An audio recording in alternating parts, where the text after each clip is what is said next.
अस्सलाम वालेकुम, उम्मीद है आप खैरियत से होंगे। बहुत बहुत शुक्रिया आपके काइंड फीडबैक का। आप एक बार वीडियो दोबारा देखें।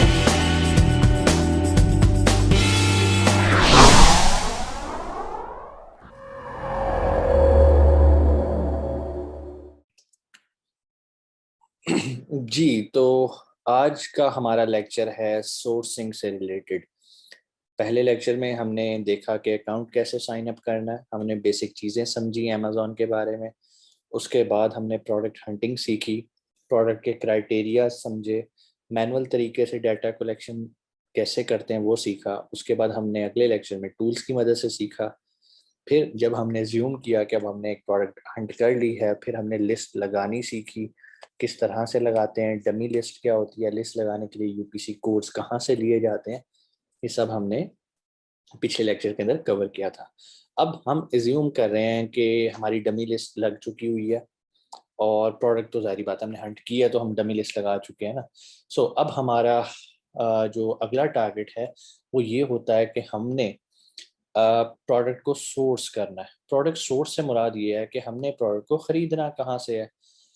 खरीदने से पहले भी एक छोटा सा टॉपिक आता है जिसका ताल्लुक तो प्रोडक्ट हंटिंग से ही रिलेटेड है। मैं तो उसको उसका पार्ट ही कहता हूँ, लेकिन मैं उसको डिस्कस हमेशा यहीं पर आके करता होता हूँ जब हम सोर्सिंग की बात करते हैं।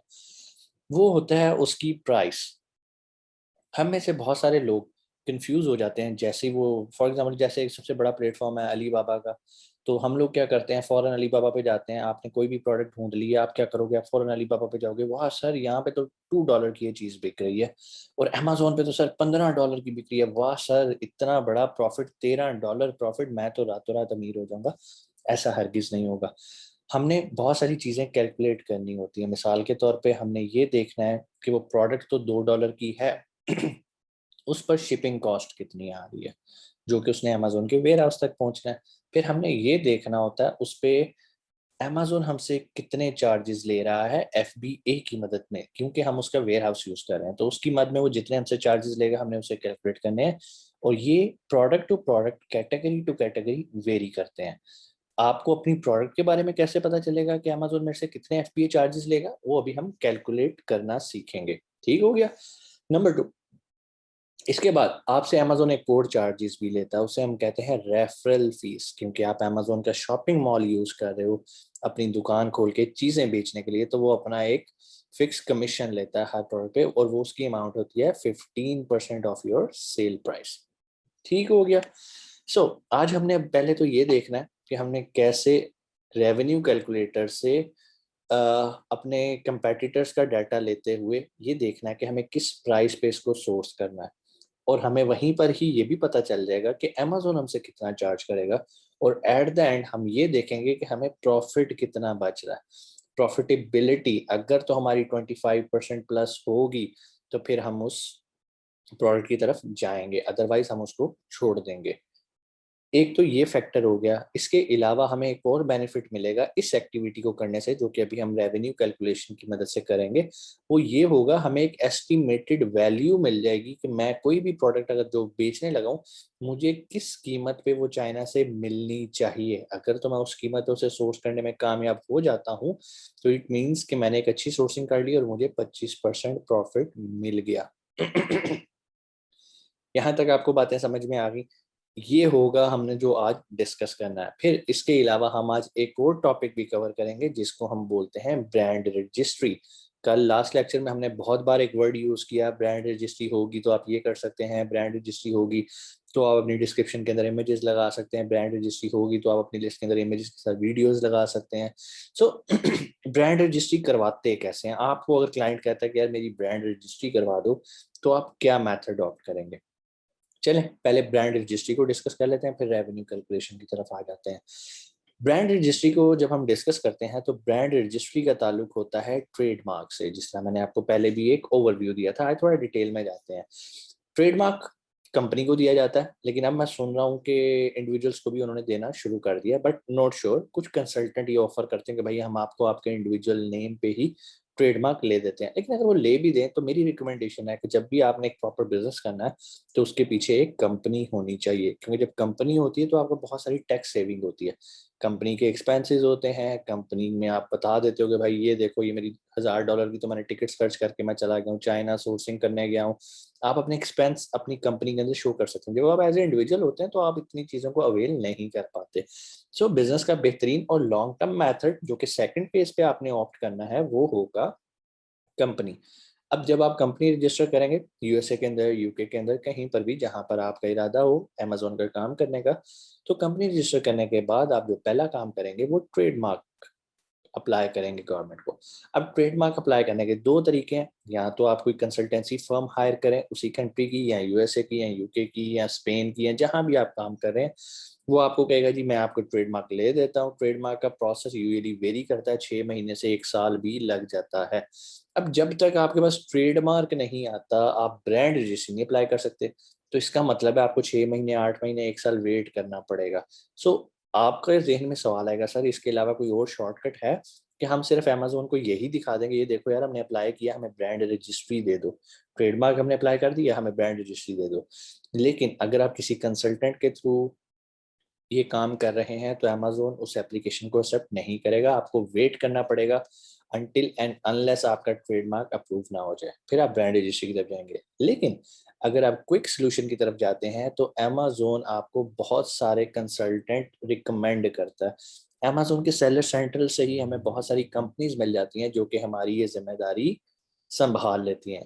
उनको हम अमेजोन की टर्म में आईपी एक्सेलरेटर कहते हैं। आईपी एक्सेलरेटर का फायदा ये होता है कि वो एक्सेलरेट कर देता है आपकी intellectual property. IP means intellectual property को सेव करने में। सो आईपी एक्सेलरेटर के थ्रू वहां पर जितनी भी कंपनीज लिस्ट होती हैं उनमें से किसी एक कंपनी को हम हायर कर लेते हैं, उनको उनकी फीस पे करते हैं, और जब वो जैसे ही ट्रेडमार्क अप्लाई करते हैं तो जो हमें एक रेफरेंस नंबर मिल जाता है कि हमने अप्लाई कर दिया है, हम उस बेस पे ब्रांड रजिस्ट्री ले सकते हैं अमेजोन से।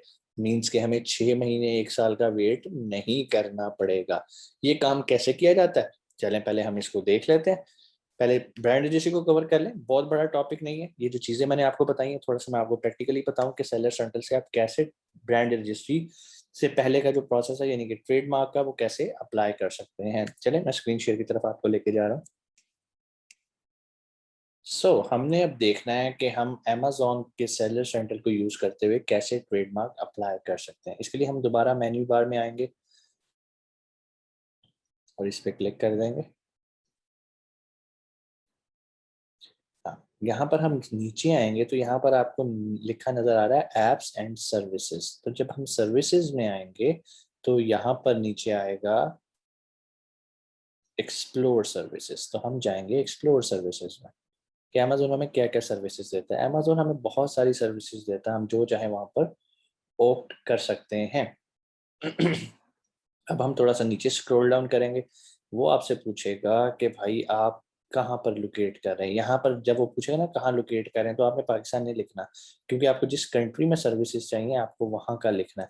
फॉर एग्जांपल मैं कहता हूँ मैं अमेरिका में हूँ, कहाँ बेचना चाहता हूँ अमेरिका में, what service do you need. हम करते हैं नीचे आते हैं, ये देखें आईपी एक्सेलरेटर, हम इस पे क्लिक कर देते हैं और सर्च करते हैं। अब जैसे ही हमने इसे सर्च किया तो हम नीचे आते हैं तो वो हमसे कुछ फिल्टर्स पूछ रहा है उसे, वो कह रहा है कि अगर आप ये सर्विसेज लेना चाहते हैं तो आप किस तरह के सर्विस प्रोवाइडर देख रहे हैं। तो मैं उसे कहता हूँ मुझे ट्रेडमार्क करवाना है। कॉपीराइट आता है यूजुअली, जहाँ पे टेक्स्ट फॉर्मेट्स आ जाते हैं, बुक्स वगैरह आ जाती हैं। सो हमने ट्रेडमार्क करवाना है, अपने लोगों को करवा लेना है। ठीक है, शो लोकल प्रोवाइडर स्टेट्स, जिस जगह का आप ले रहे हो रिकमेंडेड ये होता है कि आप उसी जगह का लें। ठीक है, लैंग्वेज इंग्लिश रिकमेंडेड है, ऐसे चाहिए आपको सेलर प्रोवाइडर जो कि वो हो। उसके बाद आपके पास ऑप्शन आ जाती है कि कितने स्टार्स वाली होनी चाहिए। रिकमेंडेड ये होता है कि आप किसी ऐसे बंदे को चूज करें जिसकी रेटिंग्स अच्छी चल रही हो। अब जैसे ही मैंने ये सारे फिल्टर्स लगाए तो ये देखेंगे नीचे मेरे पास कंपनीज आना शुरू हो गई हैं। फिल्टर लगाता क्या हूँ, अब ये कंपनी है, कस्टमर ने इसको 573 टाइम्स रिव्यूज दिया। जिस तरह हमारी प्रोडक्ट लिस्ट होती है ना, इस तरह ये सर्विस प्रोवाइडर्स ने भी अपनी लिस्ट लगाई होती है। अब ये करते क्या क्या है, यहाँ पर लिखा हुआ specialities, all aspects of trademark laws including clearance searches, trademark application, registration means जो आप चाहते हैं वो आप यहाँ पर कर सकते हैं। अब जब आपने इनसे राब्ता करना है तो आप यहाँ पर आके इनके ऊपर क्लिक कर सकते हैं। यहाँ पर इनकी डिटेल्स आ गई और यहाँ पर लिखा आ रहा है कॉन्टैक्ट प्रोवाइडर। आप इस पर क्लिक करेंगे, बेशुमार है नीचे, अगर हम स्क्रॉल डाउन करते तो और बहुत। यहाँ पर अब आपको जो चीज़ चाहिए, आपको ट्रेडमार्क चाहिए तो आपने ट्रेडमार्क को क्लिक करना है। यहाँ पर लिखना है जी, hi I am from this company representing this company and we are looking for the trademark for our company for the sake of brand registry. Yes agree करके आपने प्रोवाइड से करके यहाँ पर आपने इसको सबमिट कर देना होता है। ठीक है, सबमिट करेंगे तो कुछ अर्से बाद आपको रिप्लाई करेंगे और अपनी सारी सर्विसेज के बारे में बताएंगे, हम इतने पैसे लेंगे आपसे। सो यहाँ पर नीचे आप उनके कस्टमर रिव्यूज पढ़ सकते हैं। यूजुअली जिनके रिव्यूज बहुत ज़्यादा होते हैं वो यूजुअली इनकी जो सर्विस चार्जेस हैं वो थोड़े से अपर लेवल पे होते हैं, एक्सपेंसिव होते हैं। इसी तरह ऊपर हमने एक कंपनी देखी है, जिस तरह ये लोजा एंड लोजा है, ये कंपनी है जी आइडियल लीगल। इसी तरह एक और कंपनी है नीचे जी, हेरिटेज चेजल हेरमैन। नीचे आ जाते हैं, ये है डोनर लॉ PLLC।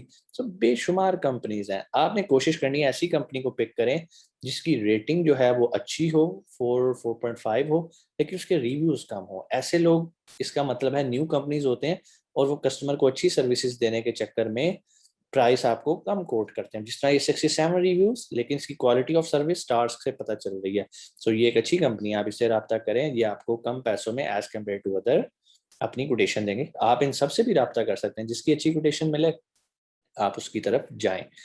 ये तरीकाकार है कि जिस तरह से हम ब्रांड रजिस्ट्री के लिए अप्लाई करते हैं। अभी हम वापस अब अपने दूसरे टॉपिक की तरफ आते हैं।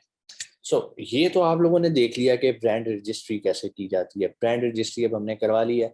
अब हमारा जो अगला टॉपिक है जो अभी हम डिस्कस करने लगे हैं वो है सोर्सिंग का। सोर्सिंग में, जिस तरह मैंने आपको बताया, सबसे पहले हम देखेंगे रेवेन्यू कैसे कैलकुलेट किया जाता है। तो चलें हम चलते हैं रेवेन्यू कैलकुलेटर पे।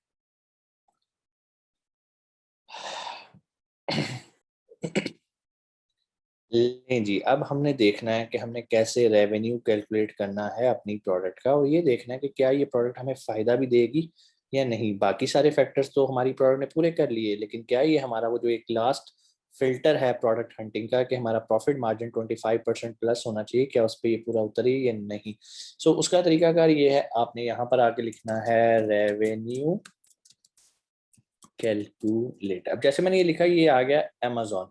यूके का अलहदा है, हर कंट्री का अलहदा है। तो अभी हम चूंकि यूएसए को डिस्कस कर रहे हैं तो हम इस पे आ जाते हैं।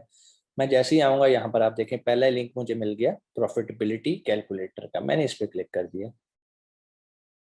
अच्छा, इसके लिए आपका अमेजोन का अकाउंट होना कोई ज़रूरी नहीं है, कोई भी इसे कर सकता है। जैसे ही आएंगे वो आपसे पूछेगा साइन इन करना है, आपसे कहो जी कंटिन्यू एज गेस्ट।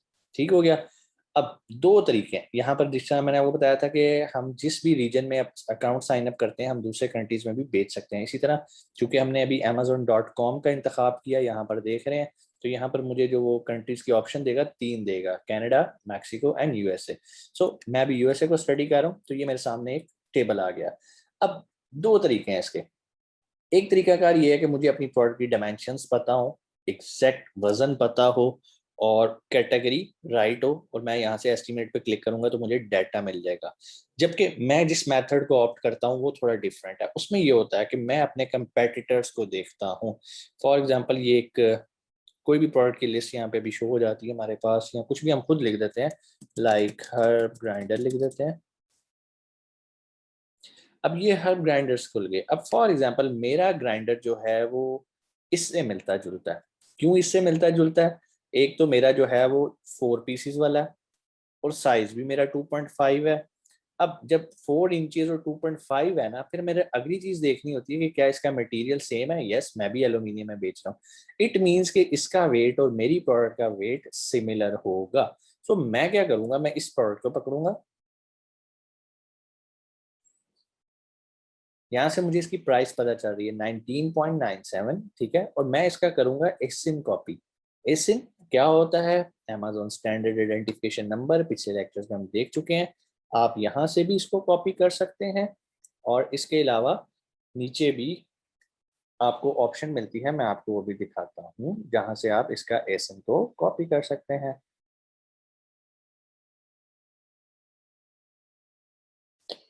ठीक है जी, कहाँ चला गया?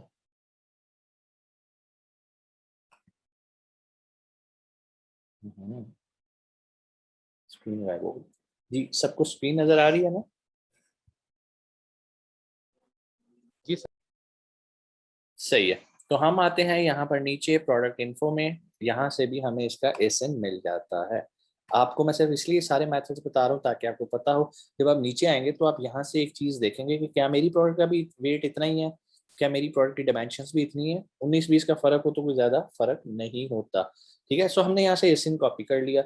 वापस आ जाते हैं अपने रेवेन्यू कैलकुलेटर के ऊपर। जैसे ही हम इसके ऊपर आएंगे, हमने यहाँ पर आके इसका एसएन पेस्ट कर देना। कहाँ चला गया, मैंने कॉपी भी किया।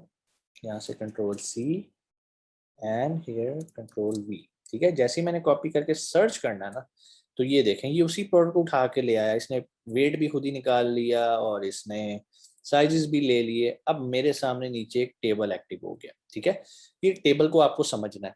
एक तो ये ऊपर से नीचे, लाइक ये पूरी एक लाइन है और एक ये कॉलम है।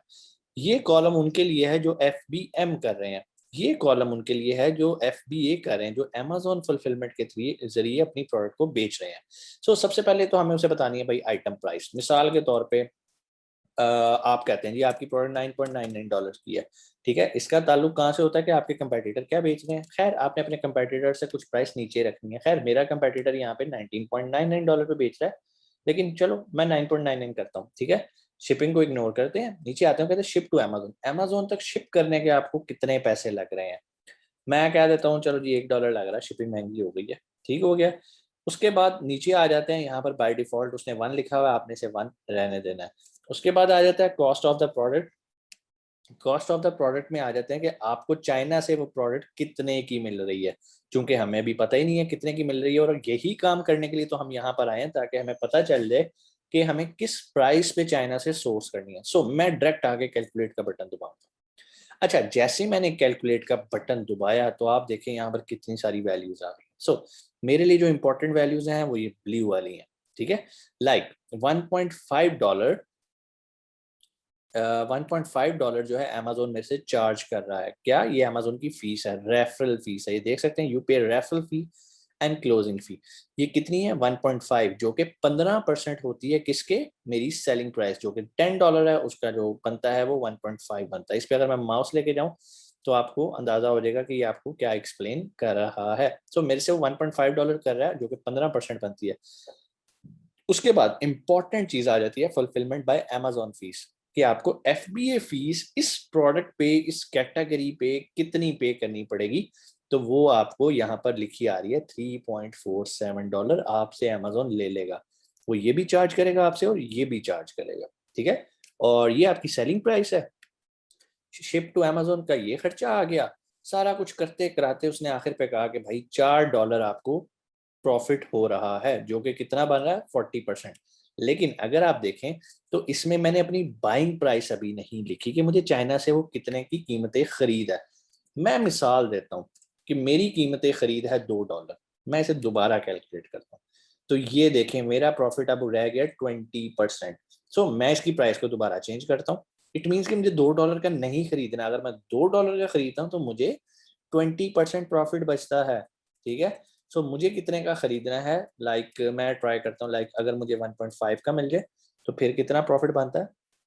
यस, इट मीन्स कि ये मेरी एक एस्टिमेटेड वैल्यू आ गई 1.5, कि अगर अब जब मैंने हर ग्राइंडर को चाइना से सोर्स करना है, कहीं से भी दुनिया के कोने में सोर्स करना है, तो उसकी बाइंग प्राइस क्या होनी चाहिए, नॉट मोर देन 1.5, और शिपिंग कॉस्ट कितनी होनी चाहिए, $1। मीन्स $2.5 के अंदर मुझे ये चीज अमेजोन के वेयर हाउस में पहुंचानी है। अगर मैं पहुंचाने में कामयाब हो जाता हूं तो मेरा प्रॉफिट मार्जिन कितना है, 25.13%, which is very very good. ठीक हो गया। अगर आप FBM करना पसंद करते हैं तो आपको यहाँ पर वो चीजें एंटर करनी है जो कि आपसे वो पूछ रहा है, तो अल्टीमेटली आपको वो भी मिल जाती हैं। Like for example selling price तो आप सेम ही रखेंगे, लेकिन चूंकि हमारा गोल FBM है नहीं, लेकिन मैं आपको एक बार डेमो करके दिखा देता हूँ। शिपिंग कॉस्ट आप इसमें डाल लें, आइटम की प्राइस ये हो गई, शिपिंग कॉस्ट आप $1 डाल लें। ठीक है, उसने आपसे 0.3 लेना ही लेना है। उसके बाद नीचे आ जाते हैं, यहाँ पर मंथली स्टोरेज ये भी आपसे कंसर्न नहीं है। हाँ, यहाँ पर आप ये देख लें कि आपने लेबर कितनी डालनी है। लेबर क्यों? क्योंकि आप पैक भी आप कर रहे हैं, शिप भी आप कर रहे हैं, तो आपने बंदे रखे होंगे आगे। अगर तो आप खुद कर रहे हैं तो जीरो लगा दें। पैकेजिंग मटेरियल भी आपको ज़ाहिर बात है खरीदना पड़ेगा। आप कहते हो जी 10 सेंट का पैकेजिंग मटेरियल आ गया। शिप टू कस्टमर करते हुए आपके मिसाल के तौर पे क्या लेते हैं, $4 लग गए। कस्टमर सर्विस, चूंकि आप ऐसी प्रोडक्ट नहीं बेचे जिसमें आपको कस्टमर सर्विस देनी है। सो अब हम कैलकुलेट करते हैं कि क्या बनता है। ये देखें, ये प्रॉफिट बन रहा है 34%। जिस तरह मैंने आपको बताया था एफबीएम में प्रॉफिट एफबीए से ज्यादा होता है, लेकिन इसमें टेंशन बढ़ी है। कोई भी रिटर्न्स आएंगे, क्लेम्स आएंगे, आपको खुद हैंडल करने हैं। आपको कोई ऑर्डर आ जाता है, आपने खुद उसको पैक करना है अच्छी तरह, फिर जाके कुरियर वालों को दे के आना है ताकि वो कस्टमर तक पहुंचाएं। एकदम फ्रेट ऊपर नीचे हो जाता है तो यहाँ पर आके आपको मसला पड़ना शुरू हो जाता है। सो सबसे सेफ और पुरसकून मेथड ये है। 25% आ रहा हो, it's good, it's more than enough. So अब आपको ये चीज़ें पता चल गई कि आपने कैसे प्राइस निकालनी है जिस प्राइस पे आपने अपनी प्रोडक्ट को सोर्स करना है। सेकेंडली, आपको ये पता चल गया कि मेरी प्रोडक्ट को अगर मैं इस प्राइस पे सोर्स करने में कामयाब हो जाता हूँ तो प्रॉफिट कितने परसेंट बचेगा। सो यहाँ पर आके आपकी प्रोडक्ट मजीद श्योर हो जाती है कि यस, ये सारे पैरामीटर्स को फुलफिल कर रही है और अब मुझे जाना है सोर्सिंग पे।